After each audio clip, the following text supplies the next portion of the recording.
네, 우리가 신앙생활을 하면 할수록 우리가 믿는 하나님이 무엇이 되어야 하냐면요, 하나님이 나의 소망이 되어야 합니다. 하나님이 나의 소망이시기 때문에 반복적인 문제가 와도 상관없는 것입니다. 그 문제 속에서 그 문제가 해결됨으로 소망을 얻는 것이 아니라 그 속에서도 하나님이 나와 함께 하시는 것을 믿기 때문에 우리에게는 소망이 있는 것입니다.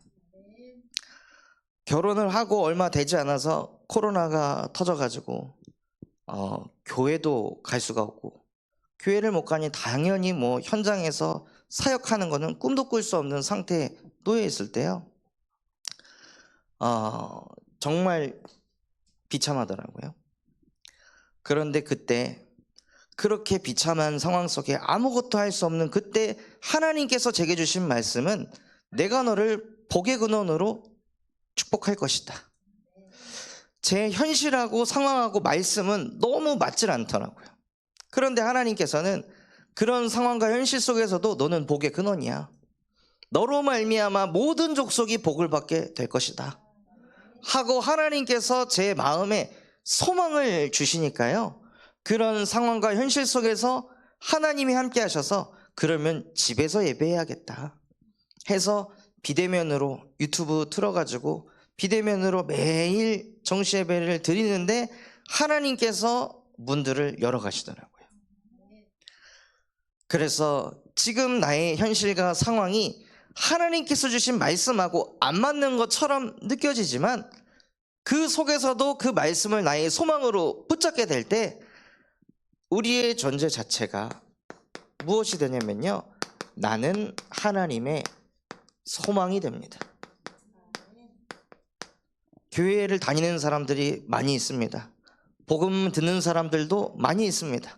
그런데 현실 앞에만 서면 픽픽 쓰러지고 무너지는 사람들이 태반인데 그 속에서도 하나님께서 우리 마음속에 담게 하신 말씀 붙잡고 기도하고 있는 그 사람을 볼 때 하나님이 그 사람을 통해 소망을 느끼시는 것입니다. 그래서 우리의 존재 자체가 누구냐? 나는 하나님의 소망입니다. 그래서 그 소망이 있으니 나의 기다림이 있습니다. 무엇을 기다리십니까? 승진을 기다리고, 결혼을 기다리고, 자녀 낳는 걸 기다리고, 자녀가 바뀌는 걸 기다리고, 경제 문제가 풀리기를 기다리십니까? 그거 풀려도 그 문제 또 오잖아요. 그거 사라져도 또 오잖아요. 그 속에서 자꾸 소망을 찾으려고 하니 우리도 모르게 절망을 자꾸 느낄 수밖에 없는 그 문제를 계속 되풀이하는 우리의 인생 속에 하나님께서 예수 그리스도의 복음을 주셔서 우리의 참 행복은 반복되는 문제에서 빠져나오는 것이 아니라 하나님의 영상이 회복되는 것이 참 행복임을 깨닫게 하셨습니다. 그래서 우리의 기다림이 어디에 있어야 되냐? 하나님, 나를 복음화시켜 주시옵소서. 어떤 상황 속에서도 예수가 그리스도이심을 선포하고 고백하면서 승리할 수 있을 만큼 나에게 영적인 능력을 주시옵소서. 그래서 나 자신이 복음화되어지고 그 힘을 가지고 가정을 복음화시키며 또 그 힘을 가지고 현장을 복음화시키는 나의 기다림이 있어야 합니다. 그래서 우리가 이것을 두고 오로지 기도하기에 힘쓸 때 하나님의 열심으로 나를, 우리 가정을, 현장을 복음화시켜 가실 줄 믿습니다.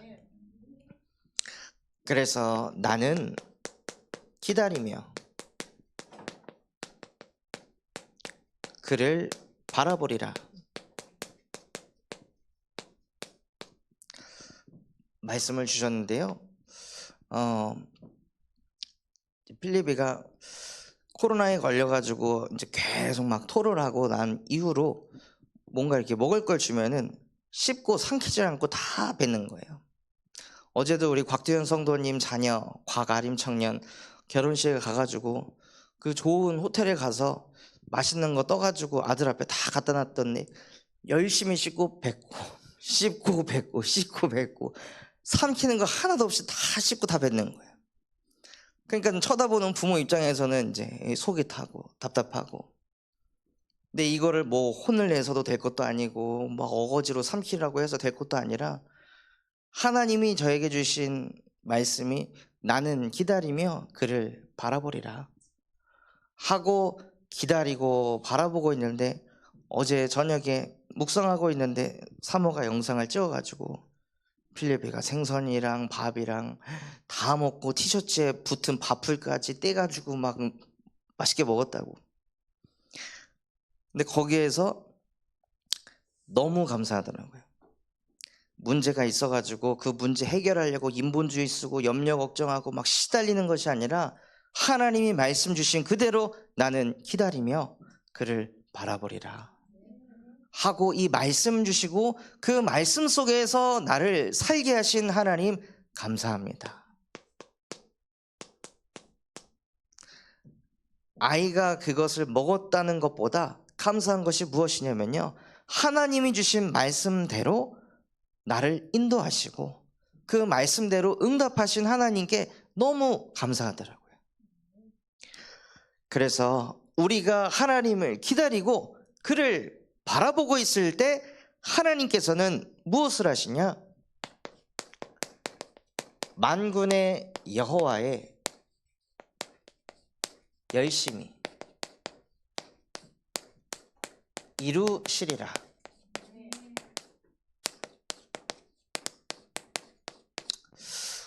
저와 여러분이 하나님을 기다리고 하나님을 바라보면요, 하나님이 더 열심히 일하십니다. 하나님이 일하시도록 기도하시기 바랍니다. 그래서 그 하나님이 누구시냐면요, 오늘 말씀에 보면 하나님은 기묘자라. 기묘자라는 뜻은요, 신비하다, 놀랍다, 신비하고 놀라울 만큼 뛰어난 지혜를 가지신 하나님이라는 뜻을 담고 있습니다. 그래서 하나님께서 하시는 일은, 하나님께서 역사하시는 일을 볼 때 사람들이 놀라움을 금치 못하죠. 그래서 하나님께서 기묘자이시기에 우리가 어떤 존재냐? 나는 하나님의 놀라운 작품입니다. 지금 저희가 예배를 하고 있는 것은 심장이 뛰고 있기 때문에 예배를 하고 있습니다. 그런데 이 심장이 뛰는 원리가, 심장에 전기 신호가 가서 그 전기 신호를 받아가지고 심장이 뛰는 거라 그러더라고요. 저는 여태 뇌가 심장을 컨트롤한다고 알고 있었는데, 좀 찾아보니까 이 동방결절이라는 우심방에 있는 한 조직이 있습니다. 1g도 안 되는 이 조직 안에서 전기 신호를 쏘는 거예요. 1분에 60번에서 100번 정도 이 1g대도 안 되는 조직 안에서 전기 신호를 쏴가지고 지금 우리가 숨을 쉬고 살고 있는 것입니다. 근데 그 1g도 안 되는 그 조직이 왜 어떻게 전기 신호를 보내는지 아무도 그거를 못 찾아냈습니다. 그런 존재로 하나님이 저와 여러분을 창조하신 거예요. 너무나도 놀랍게 1g도 안 되는 그 조직에서 자연적으로 어떻게 전기 신호가 나오도록 저와 여러분을 창조했을까요? 그런데 그것보다 더 놀라운 것은 저와 여러분을 하나님이 자기의 영상, 하나님의 영상대로 창조하셨다는 것입니다. 하나님의 영이 내 안에 있다는 것이, 그것이 더 놀라운 일인 거예요. 하나님이 우리와 함께 하셔서 우리와 함께하는 그 모습을 볼 때 사람들은 무엇을 느낍니까? 놀라움을 느낍니다. 이야, 진짜 하나님이 함께 하시는구나. 사람들은 이것을 볼 때 무엇을 하냐면요, 하나님이 함께 하시니 그 모든 말도 안 되는 상황 속에서 그것을 이겨내고 승리해 나가는 걸 볼 때 수많은 사람들이 그것을 보고 감탄을 합니다. 그래서 사람을 볼 때 언제 감탄하냐? 하나님이 함께하는 걸 볼 때 감탄하는 것입니다. 다니엘이 사자굴에 던져졌을 때 그 굶주리는 사자한테 당연히 잡아먹혔을 거라 생각했으나 하나님이 다니엘과 함께 하시니 그 다리오 왕이 다니엘을 보고 하나님이 진정 너와 함께 하셨구나 하고 감탄을 받게 되었습니다. 저와 여러분의 존재가 그런 존재입니다. 요셉이 노예 속에 있었으나 노예가 아닌 장관 자리에 있었던 보디발이 요셉을 보고 감탄을 했습니다. 사람들에게 감탄을 주는 것은 경제도 아니고 지위도 아니고 권력도 아니고 원래 인간은 하나님과 함께할 때 행복하며 원래 인간은 하나님과 함께할 때 사람들에게 감탄을 자아내는 존재로 창조한 것입니다. 그래서 그 사람이 하나님과 함께하니 그 현장에 갔을 때 그 현장을 작품으로 만드는 거예요. 하나님이 우리를 놀라운 작품으로 만드셨고 그 사람이 또 작품을 만드니 그 사람이 현장에서 일을 하니 현장에 있는 많은 것들이 작품이 되는 거예요. 그래서 그것을 통해 또 다른 많은 사람들에게 하나님의 그 놀라움을 나타내는, 하나님은 기묘자이시구나, 이것을 나타내는 증인으로 저와 여러분을 창조하시고 축복하셨습니다. 그래서 이번 한 주간 우리가 가는 모든 현장 속에 감탄을 금치 못하는 그 응답과 축복 누리시기를 예수 그리스도 이름으로 축원합니다. 이러한 존재로 창조된 인간이요, 하나님과 함께를 놓치니까 놀라운 작품이 아니라 아주 형편없는 작품이 되어버렸습니다. 형편없는 작품은 어떤 것입니까? 창세기 3장 4절에서 6절과 같이 원래 인간은 하나님과 함께하면서 주변이 감탄할 존재인데요, 하나님과 함께가 안 되고 늘 혼자 하는 거예요.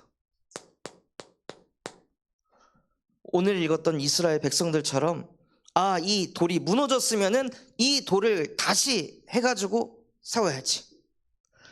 이 뽕나무가 안 좋아서 무너졌으면 그럼 다른 백향목을 가지고 다시 세워야지. 하나님과 함께 해야지라는 생각을 하지 않고 뭐가 안 되면 다른 방법을 해볼까, 이 방법을 해볼까, 저 방법을 해볼까 하고 하나님과 함께 하지 않고 늘 자기 혼자 결정하고 자기 혼자 판단하고 자기 혼자 책임지고 그런 인생을 사는 그 자체가 형편없는 작품으로 사는 것입니다. 그래서 자기 혼자 하니까요, 자연스럽게 무엇하게 되냐, 하나님의 열심은 하나도 보지 못하고 자기 혼자 수고하고 무거운 짐을 지면서 계속 살아갈 수밖에 없는 거예요. 그래서 수고하고 무거운 짐을 지고 살아가는데 그 수고를 사람들이 인정을 안 해줘요. 부모로서 이렇게 수고했는데 자식이 인정을 안 해주고, 배우자를 위해 이렇게 헌신했는데 그 배우자가 그것을 인정을 안 해주고, 자식이 부모를 위해 이렇게 노력을 하고 있는데 부모가 그것을 인정을 안 해주고, 그러니까 어떤 상태에 오게 되냐면요, 이사야 8장 21절에서 22절과 같은 상태로 오게 됩니다. 그렇게 악착같이 열심히 해서 수고하는데 내 마음 하나 몰라주는 가족, 교회 사람들, 직장 동료들, 이런 게 계속 내 안에 쌓이니까요, 자기도 모르게 마음속에 짜증이 나고 자꾸 화가 생기고 나중에는 하나님까지 막 원망하고 부르짖는, 내가 이렇게까지 열심히 살고 악착같이 살았는데 내 인생 왜 이래요? 내가 뭐 딴짓했어요? 나 열심히 살고 바르게 산 것밖에 없는데 왜 나는 이래요? 왜 우리 자녀들은 이래요? 왜 우리 가정은 이래요? 왜 경제 문제는 해결이 안 돼요? 하고 막 짜증이 나고 화가 나고 오히려 뭐라고 하냐, 자기 하나님에게 화를 낸다고 합니다. 그러면서 고통의 흑암 속으로 빠져들어가는 거예요. 제가 군산에 처음 와가지고 사역할 때 딱 이런 상태였었거든요. 혼자 방송 일하고 혼자 메시지하고 혼자 교회 이거 준비하고 뭐 자료 혼자 만들고 혼자 소통하고 다른 부교육자들이랑 하다가 이걸 다 혼자 하니까요. 또 이거 나 혼자 해야 되네. 또 이거 나 혼자 해야 되네. 이런 생각을 계속 하니까요. 점점 시달리는 거예요. 그런데 뭐가 제일 짜증났냐? 이게 자꾸 나한테 걸리는 게 짜증나더라고요. 난 이거 혼자 해야 되네. 이것도 해야 되네. 저것도 해야 되네. 그런 해야 된다는 것들이 자꾸 제 안에서 한 달이 지나고 두 달이 지나도 넘어가지 못하고 자꾸 걸리는 내 모습에 너무 짜증이 나고 화가 나더라고요. 하나님이 나와 함께 하시는데도 불구하고 나는 왜 겨우 이딴 거에 걸려가지고 시험 들고 무너지고 쓰러져야 됩니까? 왜 남들이 인정 안 해준다는 것에 내가 왜 소갈이하고 하나님 답답하면서 살아야 됩니까? 언제까지 내가 이렇게 형편없는 인생을 살아야 되는 것입니까? 하나님, 나한테도 은혜를 주시옵소서. 정말로 이 형편없는 인생 그만 살 수 있도록 십자가에서 나의 모든 형편을 못 받고 끝내신 예수가 나의 그리스도가 되도록 하나님 내게도 은혜를 주시옵소서 하고 계속 새벽 예배 끝나고 기도하는데요. 어느 날이 오더라고요. 그 어느 날이 무엇이었냐면 복음이 아니라 놀라운 복음이었습니다. 늘 듣던 복음, 늘 아는 말씀, 수천 번, 수만 번, 수십만 번도 더 들었고 더 고백했던 그 창세기 3장 15절의 말씀이 다르게 제게 또 부딪히는 거예요. 형식적으로 여자의 후손이 와서 뱀의 머리를 상하게 하였느니라라고 기계적으로 고백하는 것이 아니라 하나님, 내 안에 자꾸 나 혼자 수고하고 나 혼자 희생하고 다른 사람이 내 수고 안 알아줘서 인정받지 못해가지고 짜증나고 화나게 하는 이 뱀의 머리, 나는 박살낼 수 없는데 여자의 후손이 지금 나에게 오셔서 이 뱀의 머리를 박살내셨습니다 하고 이 어느 날이 제게 오는 거예요. 복음이 아니라 놀라운 복음으로, 여태 들었던 복음인데 이 복음이 놀라운 복음으로 기묘자 되신 하나님께서 역사하시니까요, 제 안에 있는 그 흑암 덩어리를 박살내시는 거예요. 그래서 늘 듣던 복음이 아닌 하나님, 오늘 예배하는 이 시간, 이 복음이 놀라운 나의 복음이 되는 예배가 되게 하여 주시옵소서. 기도하시면서 정말 복음이 복음되는 예배되도록 기도하시며 응답받으시기 바랍니다. 우리가 늘 들었던 출애굽기 3장 18절, 유월절 어린 양의 피를 바를 때 모든 죄와 저주, 지옥 배경, 흑암 권세가 유월될 것이다 말씀하셨습니다. 이게 나랑 상관이 있냐 이 말입니다. 이스라엘 백성들이 나올 때 주신 말씀이 아니라 이게 나에게 주신 말씀이냐 이 말입니다. 그래서 이 말씀이 실제 우리에게 부딪힐 때요, 무슨 응답이 오냐? 유월되는 응답이 오는 거예요. 늘 나 혼자라는 그 생각, 짜증나고 화나고 짜증이 나서 화가 나가지고 그거를 그리스도 이름 가지고 막 꺾고 결박하고 싸우고, 그게 아니라 그게 안 오는 거예요. 이때 되면 짜증이 나고 화나고 뒤집어져야 되는데, 흑암 속으로 기어 들어가야 되는데 내가 그걸로 안 가는 거예요. 유월절 어린 양의 피를 발랐던 증거로 하나님이 그 모든 것이 넘어가도록 하시는 겁니다. 그 응답을 실제 받을 때 복음은 놀라운 것이구나. 나는 혼자라고 생각했는데, 나 혼자 이 수고하고 무거운 짐을 지고 살아가는 거라 생각했는데 그게 아니라 보라, 처녀가 잉태하여 아들을 낳을 것이니 그의 이름을 임마누엘이라 하리라. 뭐라고 되어 있습니까? 보라고 되어 있습니다. 하나님이 지금 나와 함께하는 걸 보라고 말씀하셨습니다. 근데 그게 보이는 거예요. 어느 날 내가 하는 게 아니라 하나님이 하는 거라고 보이는 거예요. 내가 자식을 키우는 게 아니라 하나님이 자식들을 키워가는 게 보이는 거예요.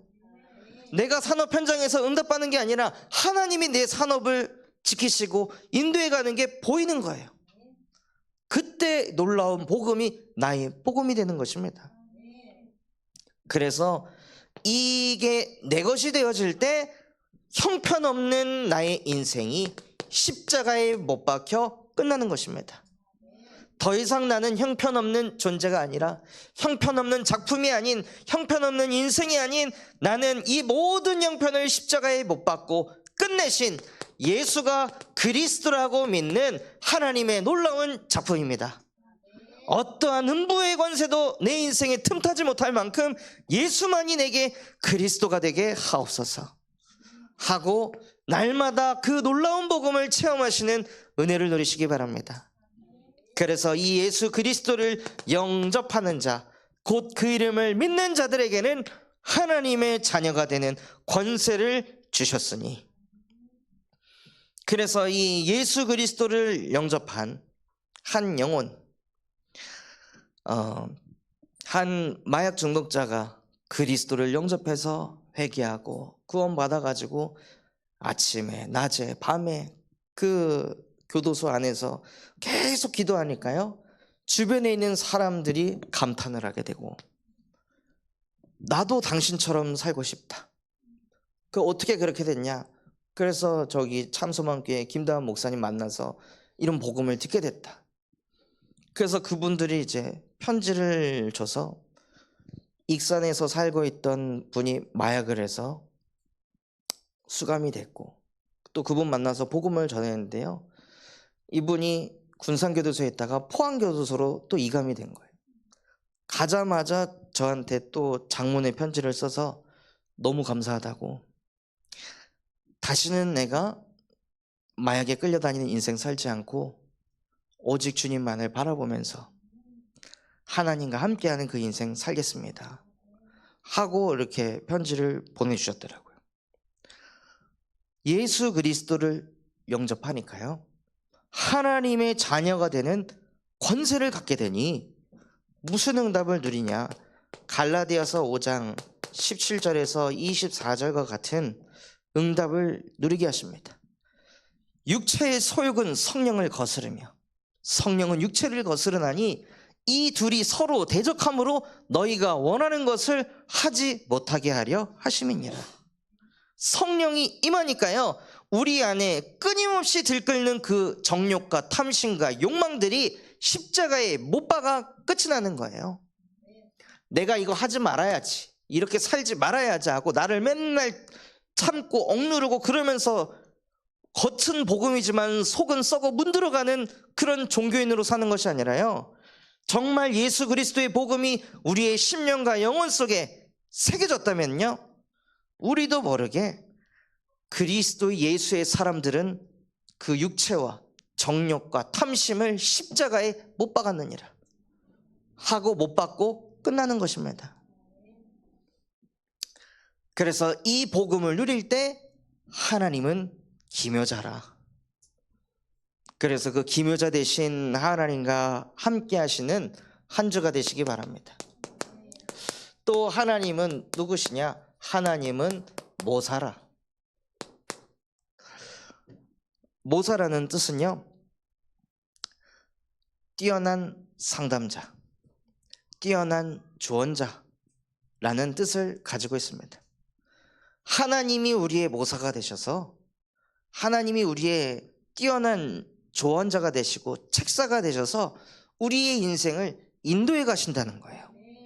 우리의 인생을 어디로 인도해 가시냐? 호남이 복음화되는 곳으로 우리를 인도해 가십니다. 호남을 왜 복음화해야 합니까?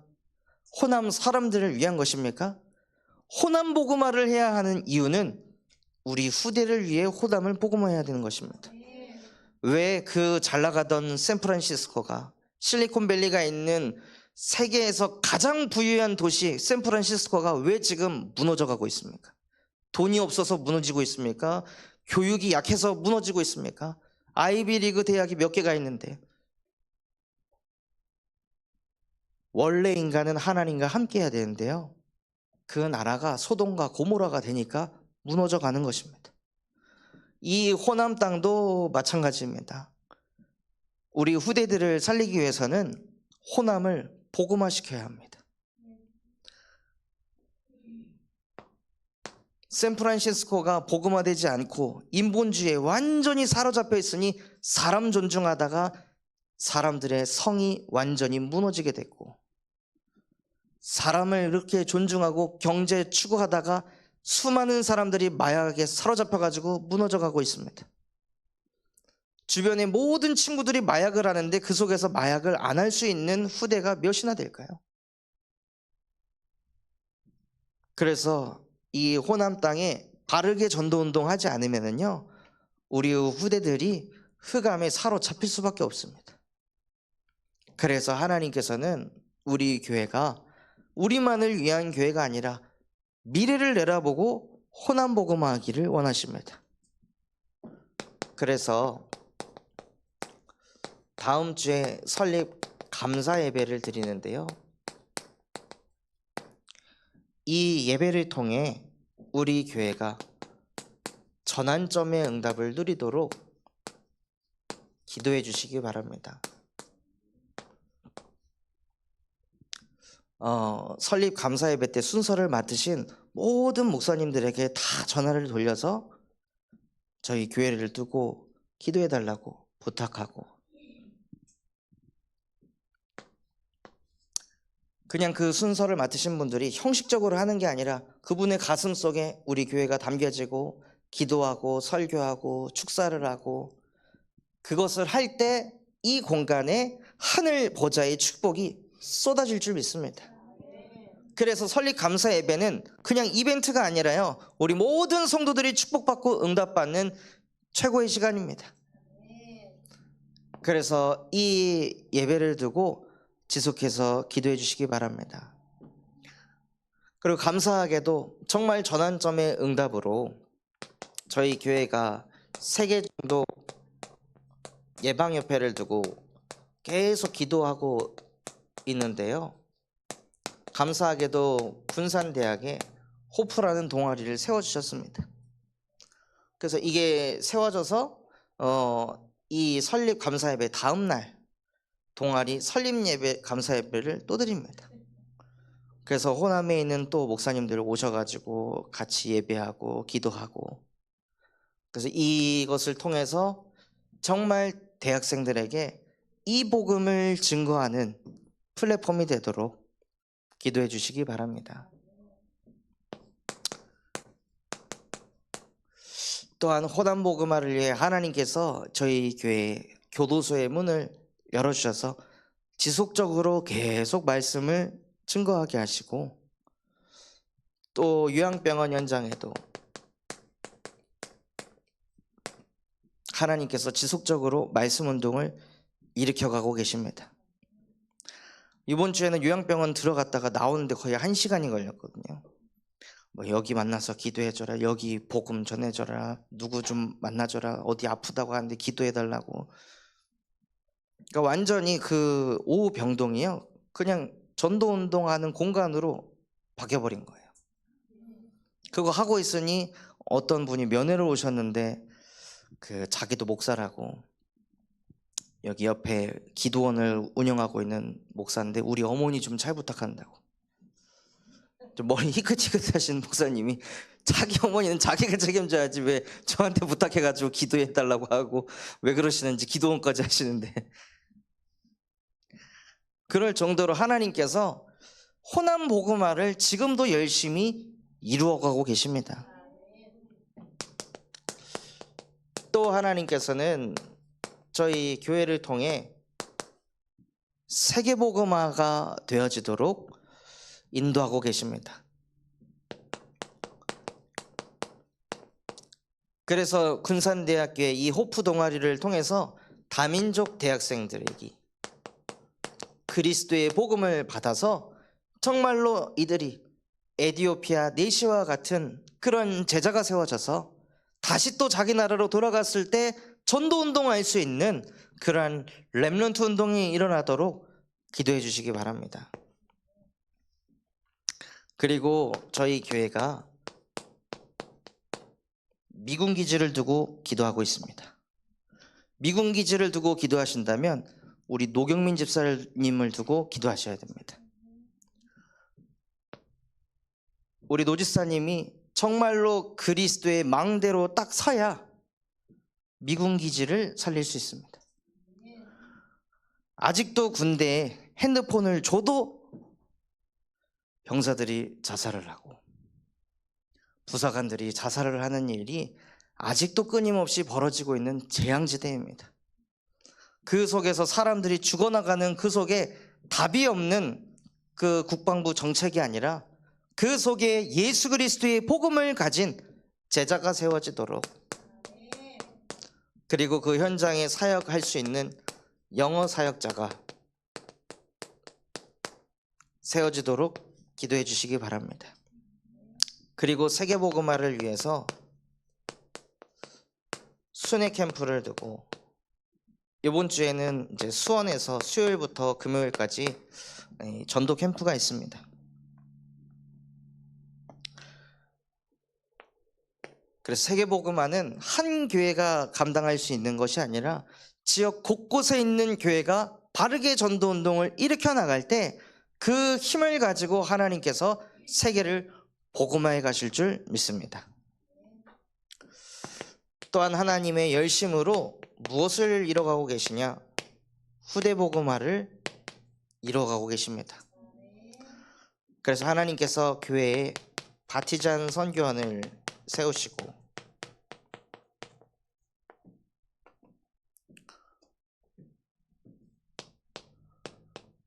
그 선교원을 통해 바알에게 무릎 꿇지 않는 7천 전문 지도자를 세우도록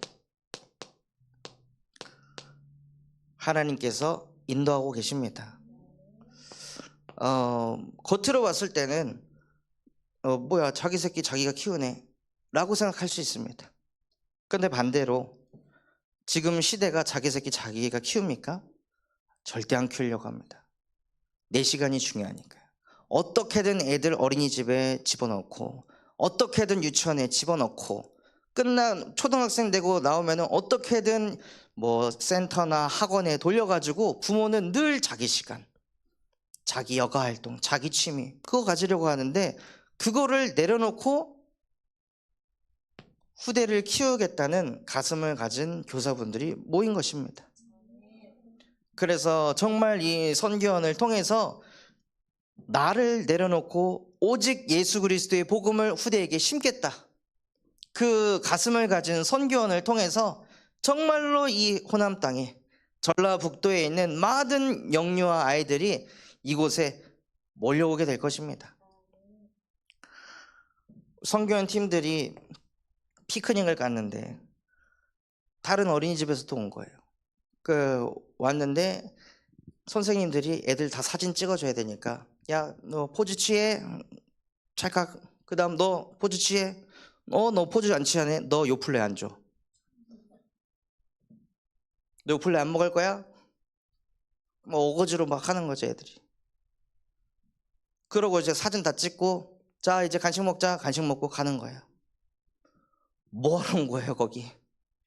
엄마 아빠한테 우리 여기 왔어요, 사진 찍어서 인증샷 보내주려고 애들 데리고 온 거예요? 애들 데리고 왔으면 애들이 벚꽃도 보고 자연도 즐기고 만지기도 하고 그렇게 해야 되는데 다 안 돼, 하지마, 이걸 당하고 있으니 애들이 얼마나 그게 막 쌓이겠어요.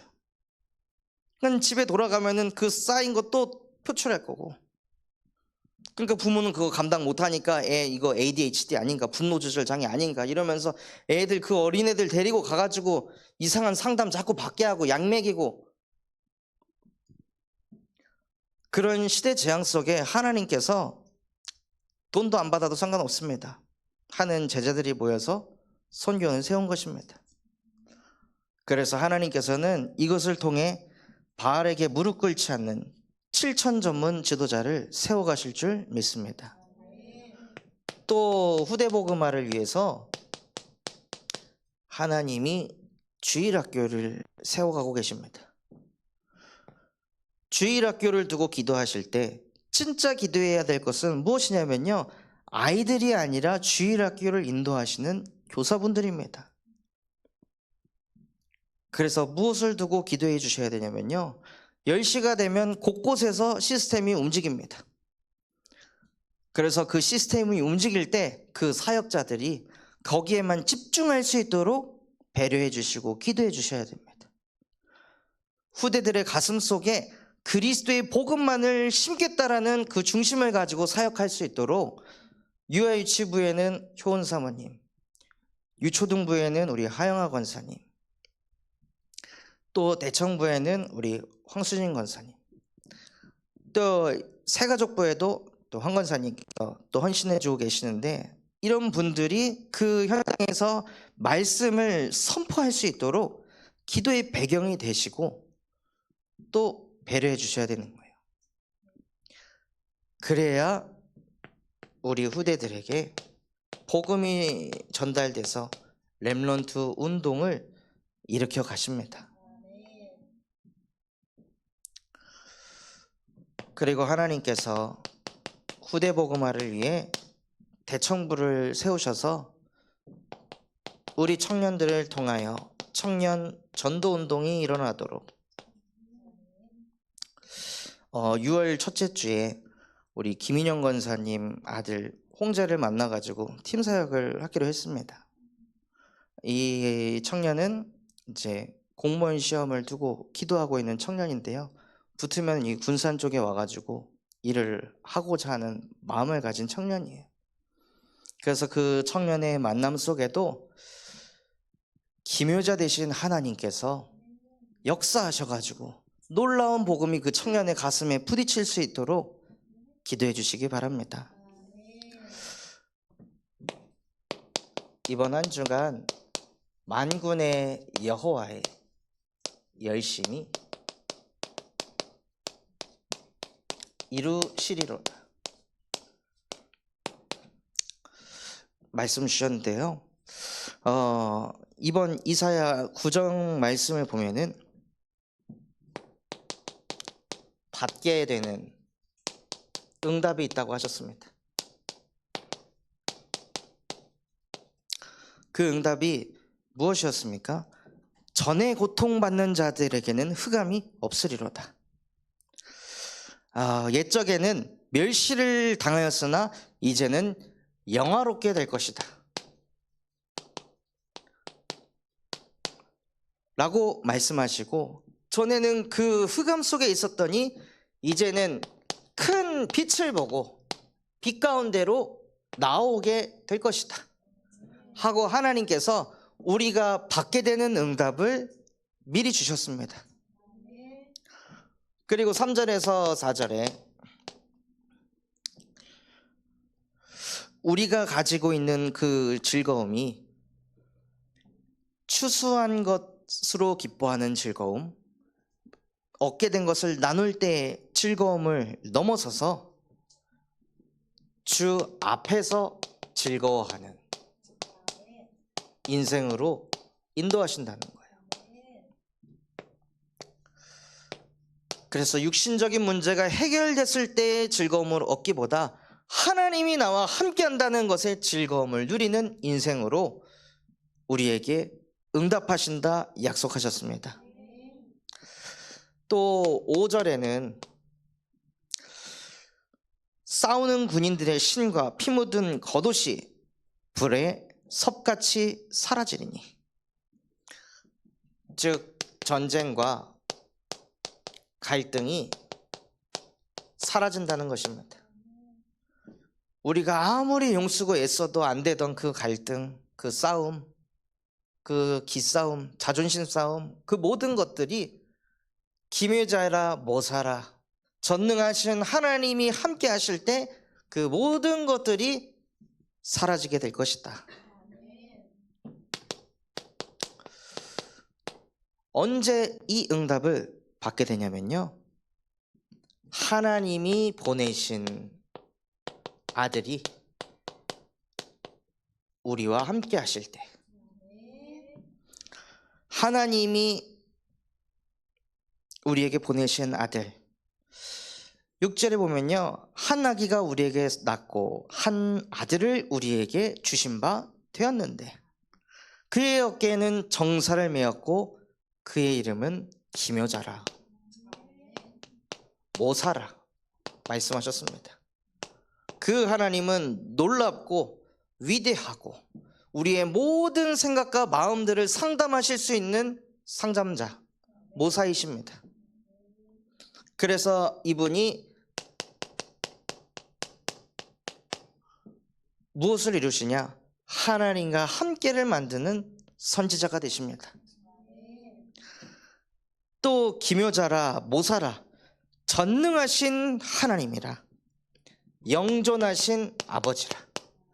전능하신 하나님이시기 때문에 아무도 죄를 씻을 수 없고 사할 수 없는데 그 죄를 씻으시는 전능자이시며, 영존하신 아버지, 영원히 존재하며 영원히 우리와 함께 하시는 하나님이십니다. 그 하나님께서 우리의 제사장이 되어주셨습니다. 또 영존하신 아버지라, 평강의 왕이시라.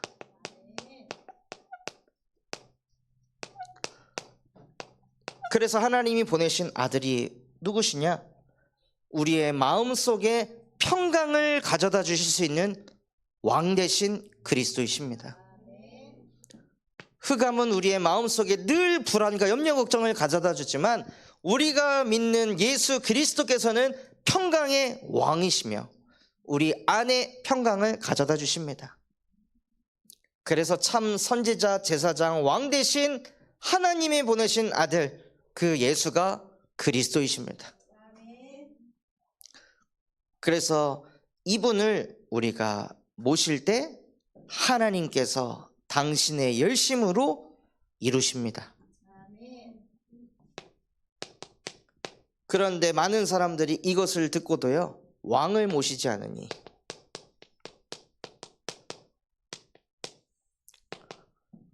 자꾸 무슨 일이 일어나게 되냐면요, 8절에서 10절 말씀에 보면 하나님께서 이 말씀을 보내주신 겁니다. 야곱에게 말씀을 보내시며 그것을 이스라엘에게 임하게 하셨은즉, 그런데 이 말씀을 듣고도 마음이 교만하고 완악한 마음으로 말하기를, 그거 말고 벽돌이 무너졌으면 우리는 다듬은 돌로 다시 쌓으면 됩니다. 뽕나무들이 찍혔으니까 그거 말고 백향목으로 하면 됩니다 하면서 자꾸 또 방법을 찾는 거예요.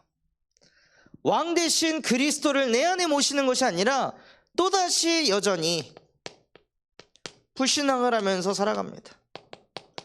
여전히 자기 수준으로 자기 방법으로 문제를 해결하려고 또 인생을 살아가는 거예요.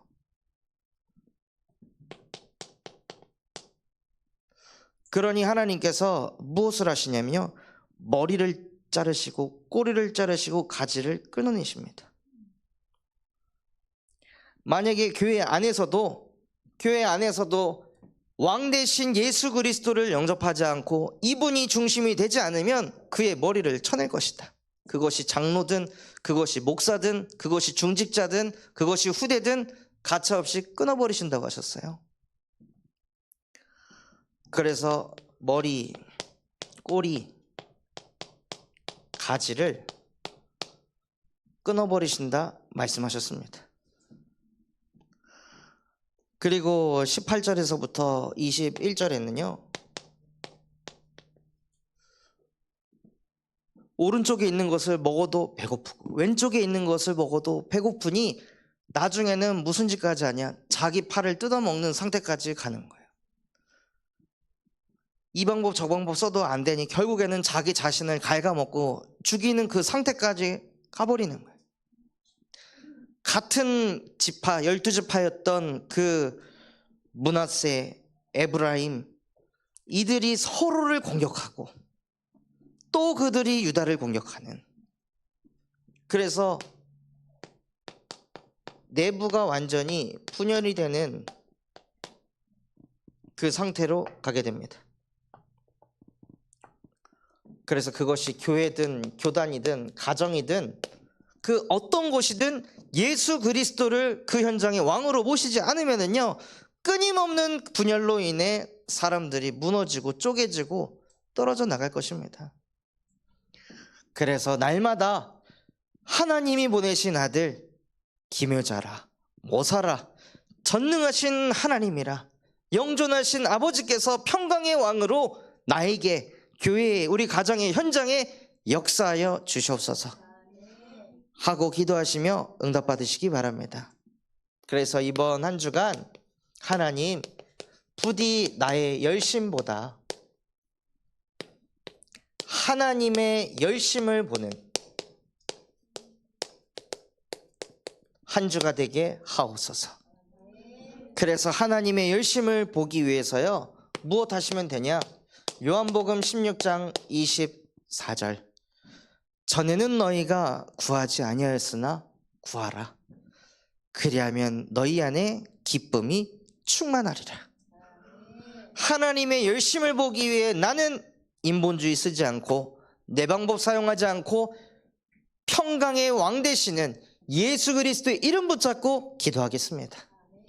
그래서 그 기도로 하나님의 열심을 보게 하여 주시옵소서 하고, 하나님이 우리와 함께 하시는 것을 만방에 알리시며 감탄을 자아내는 놀라운 작품 되시기를 예수 그리스도의 이름으로 축원합니다. 붙잡은 말씀 가지고 합심해서 기도하겠습니다.